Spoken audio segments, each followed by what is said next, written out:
You had a hell of a champion.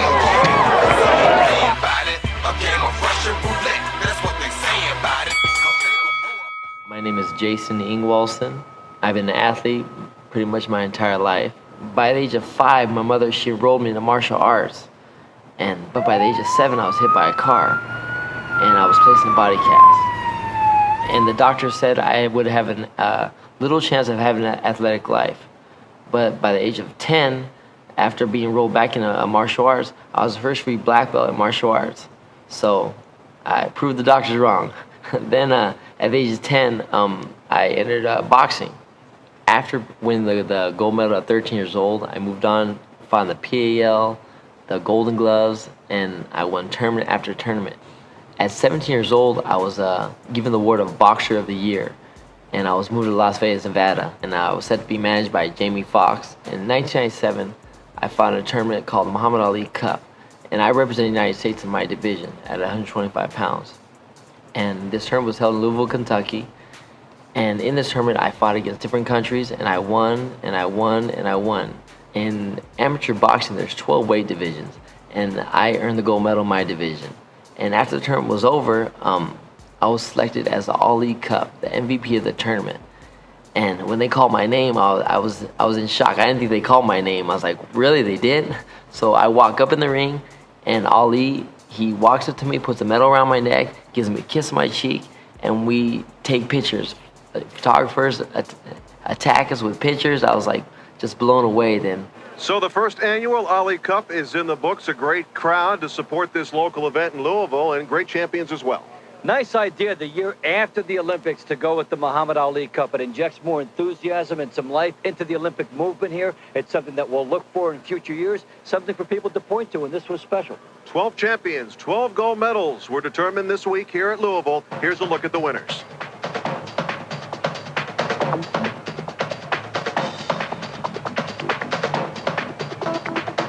And this tournament also decided the first winner ever of the Ali Cup, and it was the 125-pound champion, Jason Ingwalson from Las Vegas, Nevada.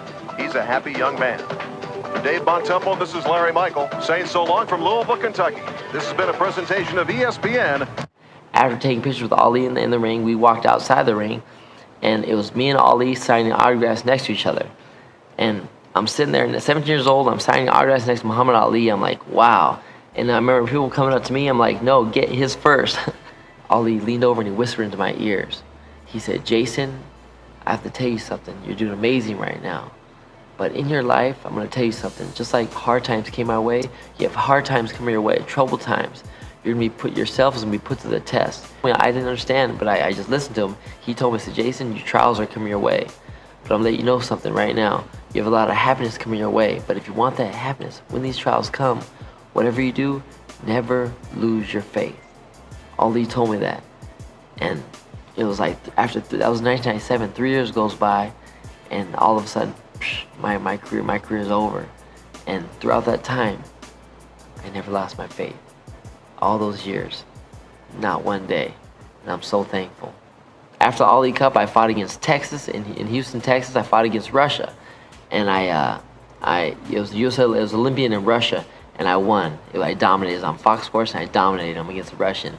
And at 17 years old, that's the Olympic division. That's the Olympic level, open division. And the first year I entered the tournament is the USA Championships. That's the biggest tournament. I'm from Southern California, so I won the district tournament in Southern California. Then I moved on to the regionals, which was in Arizona, won the regionals, and then I made it to the nationals. Because you win the districts, the regionals, and you go to the nationals. Now, when I got to the nationals, I was 17 years old, one of the youngest guys in the tournament. And everybody in the nationals, they're pretty much in the mid-20s. And I remember sitting in the Olympic Training Center. I'm sitting in the cafeteria, and I'm just sitting. I'm looking around at all the boxers. Everybody in the tournament is in the lunchroom. Everybody's talking. Who's gonna win? Who's this? Who's bad boy? Wow, he's here. He's there. I'm sitting there. I'm just listening to everybody talking. I'm sitting there, and as I'm having my cereal, and I'm looking at everybody. I'm like, you know what? I'm gonna win this thing. This is my tournament. I'm going to win this thing. Nobody knows, but I know. And my first match came, I won. Second match came, I won. Third match came, I won. And everybody, after about the third win, everybody's like, who the heck is that? Who the heck is that white boy? He's winning and winning and winning, and I made it to the Nationals. I made it to the finals, and it was on ESPN TV, and I won. I won the gold medal in my division, USA Championships. After winning the USA Championships, I was rated #1.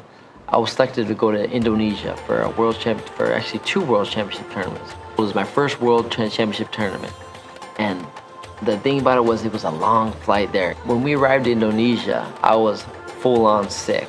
My body was just, my nose, my throat, everything hurt. And of course, when the draws come out, everybody gets a bye on the USA team except for me. And who do I fight? I fight the world champion, who's from Uzbekistan. And I beat this guy. I beat this guy good. And the final score was 3-4. He won by 1 point. And they actually only gave me 1 point in the whole entire match. The reason why they gave me 3 points because after I hurt him, he was holding me. So he was holding me so much they took away a point from him. Which when you take away a point from the other opponent, they gave me 2 points. So that's why it was 3-4. But I beat this guy. I beat this guy clean. And so after the tournament was over, I was a little bummed, a little down. But you know, we're there for 2 tournaments. So a week went by. I got myself all healthy, took care of myself, took care of my health. And this time for the next tournament, I was like, you know what? Everybody's going out. I'm taking everybody out. I'm on my game. I'm 17. I'm top fighter. My skills are at the best at this time. So in the next tournament, I fight my first opponent. Fought the guy. He was from Asia. And so I fought him and said, this guy's going to go. So I don't care who he is, whoever it is. So I fought this guy. First round, boom, I took him out. My hand speed was just so fast, and I just lit him up. The referee stopped the fight. In my second match, I fought against a guy 6'1", and he was from Korea. And so the Koreans, they're like really tall. So I said, no, I'm taking this guy out. And someone told me before the match, they said, Jason, this guy Korean, he knocked his guy out the first day. So watch out, watch this guy. I said, I don't care, it doesn't matter. I'm going in. So in that match, this guy was real tough. Korean was tough, but I was blasting him with everything. I hit him with everything. Finally got to the point where I was hitting him so much, he spit his mouthpiece out, kicked his mouthpiece, and quit. He quit. So now I'm in the finals. And I was actually in the finals against someone from Indonesia. And this guy was real tough. He was real good. But I said, doesn't matter. Doesn't matter. So I go in there. And every single round, first round, second round, third round, I was just nonstop in his face, lighting him up. Because my style is I'm an aggressive counterpuncher. I'm up in your face. I'm going to make you miss and make you pay. I demonstrated my boxing fundamentals with my jab, my quick hands, my hand speed. And I was putting guys down too, so I was showing my pop as well. And in that last match, I just completely dominated from round to round to round. And I was now the champ, the world champ in that tournament. And I was so happy, so happy. And when they called they said the national anthem after it was over, it was just an amazing feeling to be in the ring. In 1998, I represented the United States in Cuba. So I get to Cuba that evening. And at this time, I'm sick that night. So I get to my room, and I stayed up the whole night. And I was actually a little heavy. I was overweight, so I had a plastic suit on. I wore a plastic suit to go to bed at night. So I had the plastic suit on, and I slept. So I'm just sweating the whole night, coughing, nose is running, everything. I wake up the next morning, and we go to the weigh-ins.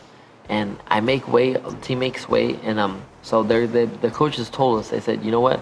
That we're going to have receive a bye, all the 4 of us on the team, me and 3 other guys. So we go back to our hotel room, and we're sitting there. The coach comes to the room and says, sorry, everybody got a bye except for 1 person. I'm sorry, Jason, you didn't get a bye. You had the box. I'm like, excuse me? I'm sick. I'm like, who do I got? He said, well, you have you're boxing the former world champ. He's a Cuban. He's a former world champ. I'm like, oh, that's beautiful. Why is he's a former world champ? So he lost it. No, he was actually suspended for 2 years for steroids. Suspended for 2 years. And I'm like, okay. I'm in the ring, so I look on the other side and I see this Cuban. I'm like, oh my goodness, this guy's ripped up. Is he still on steroids? I'm like, wow. I said, okay, it's a game on. Let's go. Touch gloves, ding ding. First round, we go out there first round, and it's like, I just suck it up, Jay, suck it up. So I try to pop some jabs, and this Cuban, he walked right up to me. Hit him with the uppercut, boom, boom, right on, pow, just blast me, boom, blasted me. And they gave me an 8 count. I'm like, whoa, what the heck just happened? And so he blasted me. He said, box. So he comes up to me, hits me again, hits me another uppercut. Boom, boom, same shot hit me. I go down. Boom, I went down. And I'm like, he hit me clean. I'm like, oh my goodness. The referee goes, slip, slip, slip. I was like, what? Slip? I'm like, okay. So I got up real fast. When I got to my feet, the wind was completely knocked out of my body. I could not breathe. But I remember, so they said box. So remember my coach told me, whenever you're hurt, Jason, spread your legs and feints, throw some feints. You gotta fake it. Just put on a faking roll. So I faked it. Anyways, I survived that round, made it to the round, went back to the corner, and actually threw up in the corner. The referee came by, and he said, hey, what's wrong? What's wrong? And I said, I'm bien, todo está bien. I talked in Spanish, told the guy I'm fine. We covered it with a towel and just wiped it away. Here comes the second round, and once again he walks right up to me, hits me with his biggest left uppercut of the body. Boom! The Cuban left uppercut. Just about knocked all the wind out of my body. I was just about gone. So round's over. Boom. Now I'm in the third round. Last round coming up. I'm in the corner and I'm like, you know what? I lost the first round, lost the second round. Coach gave me water. I stood up to my feet. I looked at the Cuban. I'm like, you know what? No, bring it. Let's go. Because I got whooped the first round. I got whooped the second round. I'm sick. I don't feel good. So I'm like, the only way I can win is by knockout. So I'm like, you know what? I looked over and said, come on, bring it, buddy. You have to knock me out. So, ding, ding, the round's on. I'm like, I'm going to go after this guy. I'm going to swing. I'm going to let him have it. Ding, ding, go after him. What's he do? He started dancing around the ring the whole entire time. He didn't come at me one. He didn't take no chances whatsoever. I'm sitting there in the middle of the ring. I'm like, come on. He just moved. I actually hit him with like 4 jabs that round, too. And I actually won the round, but he just danced. But hey, I could do nothing. He won the first round, second round, just completely whooped me. So we're actually in Cuba for 2 tournaments. So I had a week, but a week went by before the next tournament. So I got myself better again, as in I rested my body, and so now we're at the second tournament. My first match, now I'm on my game. Now I'm ready to go. The first match I fought against the Dominican Republic, and I was on game. I took him apart, jab, combinations, uppercuts, everything, and just annihilated him. In my second fight, I fought another guy from Venezuela, and I was just once again just on game, tearing him up, and tearing every opponent I had up. And then I'm in the semifinals now. It's against Cuba, but it's not the number 1 rated Cuban. They're their second rated Cuban. In that match, I beat this Cuban clean. I beat him so clean. And at the end of the match, when they called his name out, they called the blue corner, and I was like, wow. And you know what? In Cuba, you can't protest. We cannot protest. Coach said, Jason, just let it go. Right before the 2000 Olympics, I started having these headaches. So I had an MRI performed on my brain because it was something was not right. And I was rated number 1 at the time, and the doctors, they found bruising all over my brain. And so my career's over right there. No more boxing. Career's over. So I finished off my amateur boxing career with a record of 157-7. A lot of fights. And after my amateur boxing career was over, the doctors, they said I'm no longer able to box. So a couple years went by, and I was still in kind of like denial. I still wanted to box. I just couldn't get it out of my head. Boxing was like my thing. I wanted to box so bad. So I had another MRI performed on my brain, and the doctor said I'm okay to box. So I turned professional. So my first fight was in Arizona. I'm in my first professional boxing match, and I'm in the ring, and this time it's no headgear, and I just felt amazing inside my body. I had that vibe again. So I'm in the ring, and I pop my jab, working my jab. That's my key is my jab, and I'm an aggressive counterpuncher. So I step up in his face, and I'm hit him with combinations, and I'm just on game the whole entire every single round, on game, and I won. So my second professional boxing match, it was actually going to be on ESPN Friday Night Fights, but it was held in Celebrity Theater, Phoenix, Arizona. So before the match, I remember being in the dressing room before the match, and the ring announcer came to me because I was going to be on TV. He asked me, so what's your nickname? Do you have a nickname? And I'm like, yeah. My coach was there, like, what you do? I said, yeah, what's your nickname? I said, it's White Lightning. And my coach, they put their head down because the guy walked out of the room, everybody started laughing and said, what do you mean White Lightning? Where did this come from? So they called me Jason White Lightning Ingwalson. And in that match, I'm on my game. The first round, I light him up with combinations, jab, right hands, left hooks, body shots. I'm just taking him apart. Second round comes up, and so I get in there. I hit this guy with a counter check hook, and a body shot. Boom! I sent him to the ground. So he give him his 8 count. He gets back up to his feet. I attack him, non-stop punches. Let my hands go, and I'm a finisher. So if I get you hurt, I'm gonna finish you.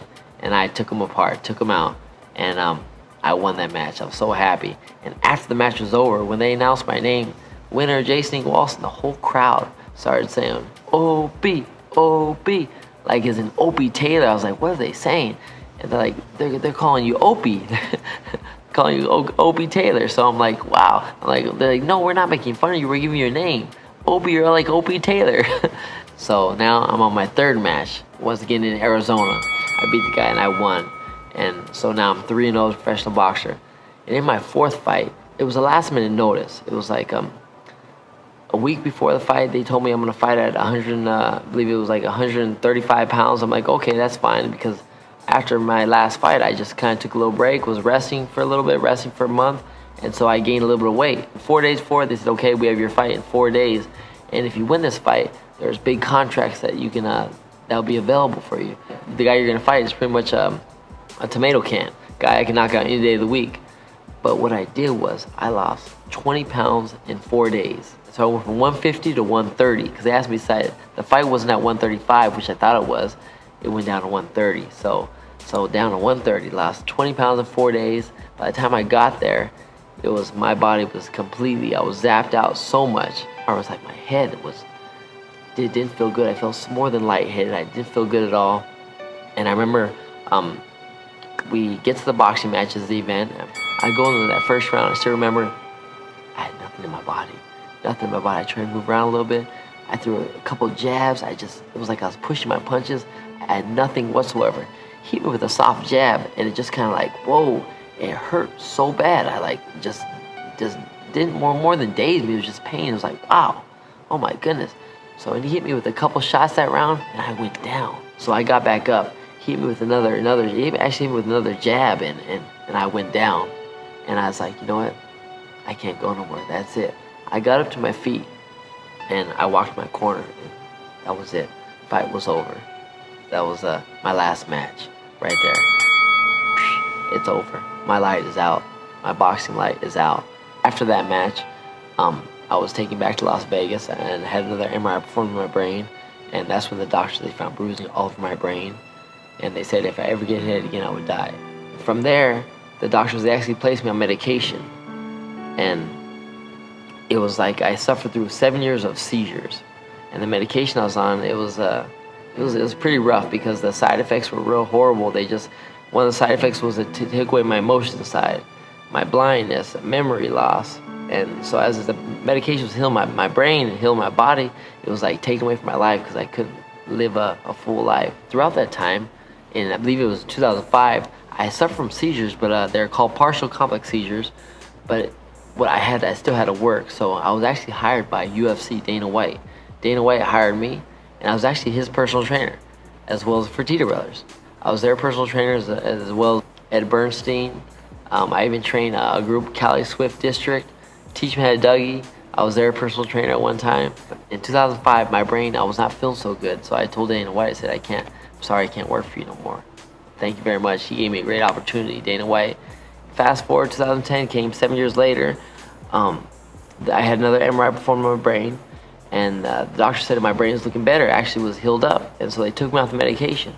And when I was off the medication, it was like my eyes were, once they were like that, now I'm like, wow, I see everything. I have feelings again. It just felt amazing. But it was like 3 months after I was taking off the medication, I'm going back to the boxing gym. On the way back home, a drunk driver went to a red light, 55 miles an hour, and I was in a head-on car collision. And I was in pain for 3 months, the most pain I've ever been in my life for 3 months. My body was just in shock from this car accident. But after 3 months goes by, I'm back on my feet, happy-go-lucky. And during this time, there was no more medication. It took me off the medication once again, so I had feelings in my body. I just felt amazing. Now, fast forward 2 years. It was seizure-free for 2 years, and my brain just kind of like exploded on me. I had 8 seizures and I went unconscious. And the doctors, the only thing they could do, they had to shock my body. They shocked it with a strong medication, in which it would take me to the point of death. And they told my mom he'll go into a coma. He will wake up. 99.9% he will wake up, but we don't know. He could be brain dead. I mean, there's all the possibilities you just don't know. I woke up 3 days later, and my brain was okay, but I could not walk. The nurse had to teach me to walk again. And I just remember inch by inch, and I'm walking inch by inch, and it was like I couldn't show an emotion on my face, but I'm looking at everybody staring at me. It felt so horrible inside because they're staring at me like I'm like mentally handicapped.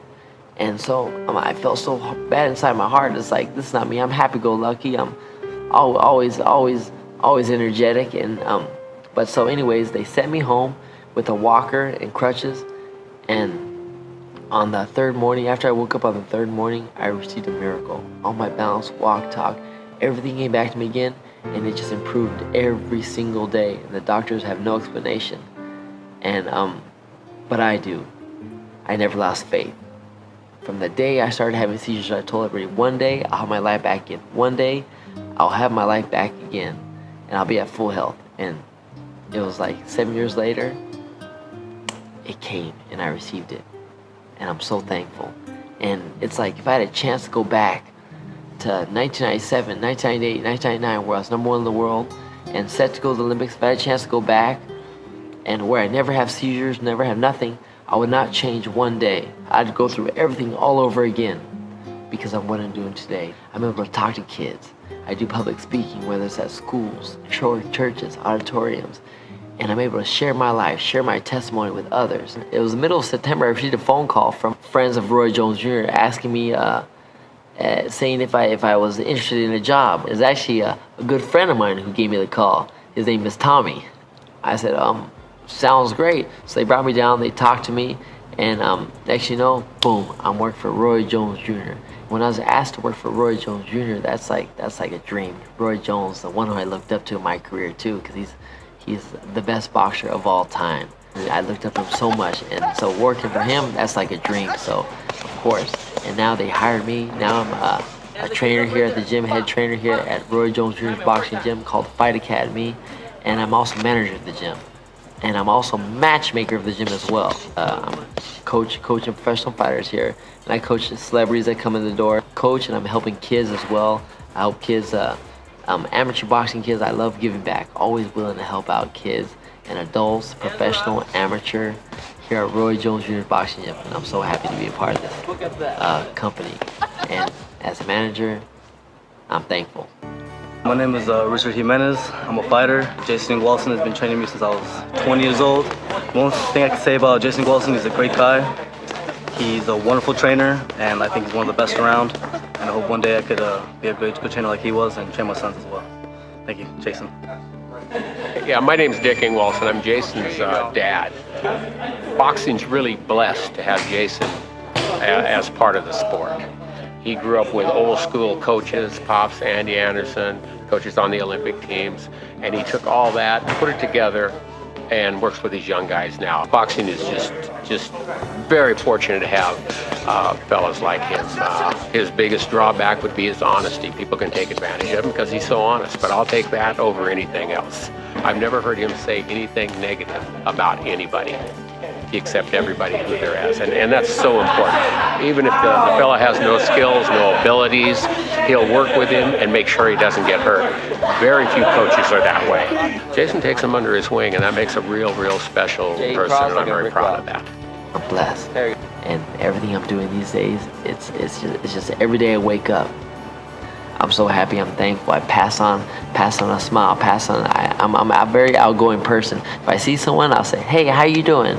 I greet everybody, I shake hands with everybody, and whoever I meet, whoever I see on the streets, I'm I like to bring positive energy wherever I go. Helping someone else, helping a smile on someone else's face, it's amazing.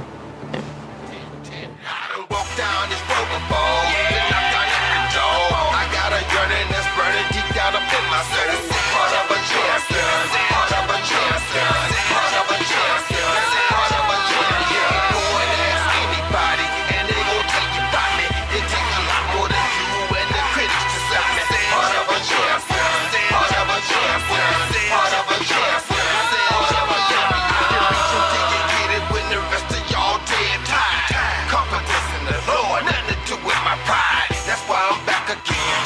talking smack.